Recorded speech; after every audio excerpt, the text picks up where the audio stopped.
Hello, अस्सलाम वालेकुम। आज की क्लास में हम डिस्कस करेंगे लुकअप फंक्शन के बारे में कि हम कैसे लुकअप फंक्शन का इस्तेमाल करेंगे एक्सेल के अंदर। वैसे तो हमारे पास लुकअप फंक्शन के बहुत सारे किस्में हैं, टाइप्स हैं, जिसको मुख्तलिफ मौके के मुताबिक हम इसको इस्तेमाल करते हैं। तो आइए चल के हम देखते हैं कि एमएस एक्सेल का वी लुकअप वाला फंक्शन या लुकअप का फंक्शन हम कैसे इस्तेमाल करते हैं। मेरे पास एक एक्सरसाइज फाइल मौजूद है। यहाँ पे आप अगर इस टेबल को देखें तो इस टेबल के अंदर हमारे पास कुछ एम्प्लॉई के नेम दिए गए हैं, उनकी सैलरीज और टैक्स रेट कि उनकी सैलरी के ऊपर कितना टैक्स लगेगा।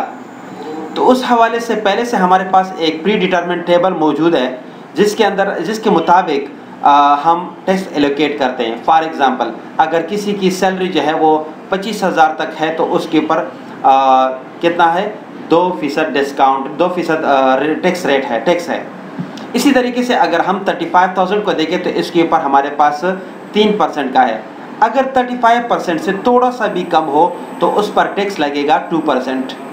फॉर एग्ज़ाम्पल, अगर आपके पास 34,999 है तो आपका जो टैक्स रेट होगा वो ये वाला इस्तेमाल होगा। तो ये हमारे पास इसी तरीके से एक टेबल मौजूद है। अब लुकअप के फंक्शन के मुताबिक अगर हम देखें, थोड़ा सा एक स्टेप फॉरवर्ड हम देखें तो इसके अंदर दो किस्म के हम वो बना रहे हैं। एक को हम कहते हैं कि वी लुकअप और दूसरा हम कहते हैं एच लुकअप। दोनों में क्या फ़र्क है? वी का मतलब है वर्टिकली।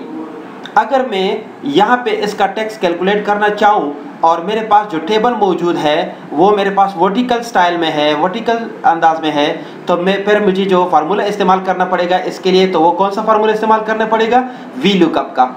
और इसके बदले में अगर मेरे पास जो टेबल है वो इस तरह का हॉरिजॉन्टल शेप में हो तो फिर मैं उसके लिए फार्मूला इस्तेमाल करूँगा, एच लुकअप का फार्मूला इस्तेमाल करूँगा। अच्छा, अब अगर मैं यहाँ पे आगे जाकर देखूँ तो एक चीज़ आप जहन में और नोट कीजिएगा कि चूँकि मेरे पास अगर ये सैलरी है और ये एग्जैक्ट 60,981 सैलरी, ये तो डेफिनेटली इस टेबल के अंदर मौजूद नहीं है, लेकिन ये एक रेंज के अंदर मौजूद है। तो इसलिए जो मैं फार्मूला इस्तेमाल करूँगा उसके लिए अप्रॉक्सीमेट का फार्मूला इस्तेमाल करूँगा। अप्रॉक्सीमेट मैच है ये। वी लुकअप जो देगा आपको क्या देगा? अप्रॉक्सीमेट लुकअप देगा। ठीक है, ये नहीं कि एग्जैक्ट मैच आपको नहीं देगा। ठीक है, आगे चलकर आगे की क्लास के अंदर हम एग्जैक्ट मैच के ऊपर बात करेंगे, लेकिन यहाँ पे जो हम फार्मूला इस्तेमाल करें ये कौन सा फार्मूला है? अप्रॉक्सीमेट मैच के लिए है। वी लुकअप का जो फार्मूला इस्तेमाल कर रहे हैं या एच लुकअप के लिए जो फार्मूला हम इस्तेमाल करेंगे, क्योंकि ये एक रेंज बताएगा कि इससे अगर ये सैलरी जिस रेंज के अंदर प्रिवेल करती हो तो उसी के हवाले से आपको क्या बताएगा? जो टैक्स रेट है वो बताएगा। फॉर एग्जांपल, मेरे पास यहाँ पे जो सैलरी है वो 60,980 है, तो 60,000 अगर आप देखें तो ये आता है 65 से नीचे है। तो जब नीचे है तो इसके ऊपर इसका मतलब है कि जो टैक्स रेट लगेगा वो 5% का लगेगा। ठीक है। अच्छा, अब इसका फार्मूला हम कैसे बनाएंगे इसके ऊपर चल के देखते हैं। मैं थोड़ा सा इसको वाइडर बना देता हूँ ताकि हमें फार्मूले की समझ आए। अब यहाँ पे मैं लेता हूँ equal to V lookup. Vertically हम देखना चाहते हैं वी लुकअप पैरेंथेसिस स्टार्ट और वी लुकअप वैल्यू, हम कौन सी वैल्यू टेस्ट करना चाहते हैं? जी, हम ये वैल्यू देखना चाहते हैं। अच्छा, कामा नेक्स्ट आर्गुमेंट में वो हमसे पूछ रहे हैं टेबल, अरे आपका वो टेबल कहाँ पर है जिसमें आपका टैक्स रेट एलोकेट हुआ है सैलरी के मुताबिक, तो वो जो मेरे पास टेबल है वो ये मौजूद है। अच्छा, ये टेबल हो गया मेरे पास। आगे चल के हम देखते हैं कि कामा थर्ड आर्गुमेंट ये है कि अच्छा आप बताएं इस टेबल के अंदर आपका जो आंसर है वो कहाँ है? डेफिनेटली हमें चूंकि टैक्स रेट चाहिए तो टैक्स रेट मेरे पास कहाँ पर है? सेकंड कॉलम में, यानी कि एच कॉलम के अंदर है। नॉर्मली तो कॉलम बनते हैं, एक का कॉलम है जी और दूसरा एच, लेकिन हम इसको जी और एच नहीं कहेंगे, यहाँ पर हम इसको कहेंगे कॉलम नंबर 1 और कॉलम नंबर 2। तो मेरा आंसर जो है वो कॉलम नंबर 2 में है, तो ये मैंने 2 प्रेस किया। अच्छा, अब मैं एंटर का बटन प्रेस करता हूँ तो देखिए मेरे पास आ गया 5%। अब एक चीज़ का याद ध्यान रखिएगा कि आपने पहले जो एक्सेल के जो वो थे क्लासेस थी उसके अंदर आपने देखा था कि अगर हम इसको ड्रैग करेंगे तो ये थोड़ा सा रिजल्ट मुझे गलत देगा। एब्सोल्यूट का इस्तेमाल करना ज़रूरी है इसके अंदर। मैंने इसको सेलेक्ट किया और उसके बाद कीबोर्ड से आप F4 का बटन दबा कर एंटर करें और उसके बाद आप इसको अप्लाई करें। डबल क्लिक करने के साथ आपके सारे जो टेक्स्ट रेट है वो प्रॉपरली एलोकेट हो गए हैं। अगर आप इसको वेरीफाई करना चाहते हैं तो इनके साथ एक टेबल के साथ चेक कर लें तो बिल्कुल ये एग्जैक्ट रिजल्ट आपको देगा।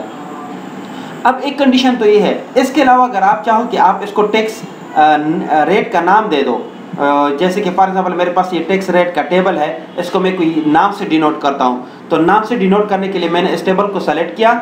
सेलेक्ट करने के बाद आप आकर नेम बॉक्स के अंदर लेके टेक्स्ट टेबल, फॉर एग्जांपल मैंने ये नाम दे दिया टेक्स्ट टेबल और एंटर का बटन दबाए ताकि यहाँ पे ये सेव हो जाए। अब आप देखिए इसके अंदर आपके पास टेक्स्ट टेबल मौजूद है। उसी फार्मूले के ऊपर मैं डबल क्लिक करता हूँ और यहाँ पे मैं इसको सेलेक्ट करके और इसकी जगह पे मैं टेक्स्ट टेबल लेता हूँ। टेक्स्ट टेबल के लिए मैं कीबोर्ड से शॉर्टकट इस्तेमाल करता हूँ F3 का। तो F3 का सेलेक्ट करने के बाद मेरे पास आ गया है टेक्स्ट टेबल, सेलेक्ट किया और ओके कर दिया। तो आप देखिए यहाँ पे आपके पास ये चीज़ आ गई है। आप ये तरीका चाहें तो इस्तेमाल कर सकते हैं और इसके साथ साथ आप इसको डबल क्लिक करें तो सेम टू सेम वही रिस्पॉन्स है आपको। अच्छा, एक और कंडीशन है जिसको हम बोलते हैं हॉरिजॉन्टल।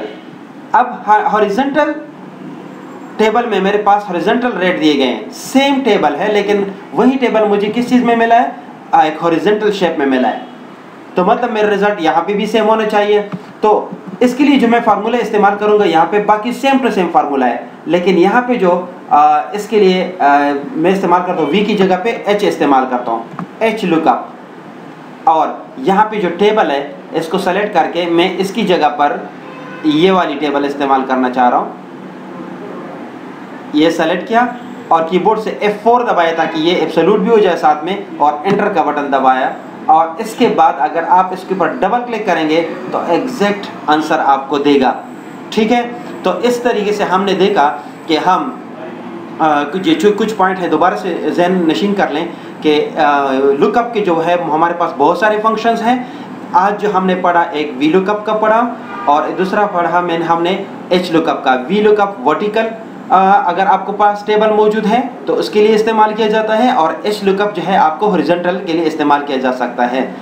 अच्छा, तीसरी बात आपने ये नोट करनी है कि इसके अंदर जो एब्सोल्यूट है वो नहीं बोलना आपने। आप चाहे तो दोनों कंडीशन में एच लुकअप में या वी लुकअप के अंदर आप इसको F4 के ज़रिए एब्सोल्यूट कर दें, या आप चाहे तो दोनों को इसको चाहे रेंज नेम दे दें या इसको चाहे रेंज नेम दे दें, यहाँ पर आ जाएगा आपके पास। आप उस तरीके से भी इसको इस्तेमाल कर सकते हैं।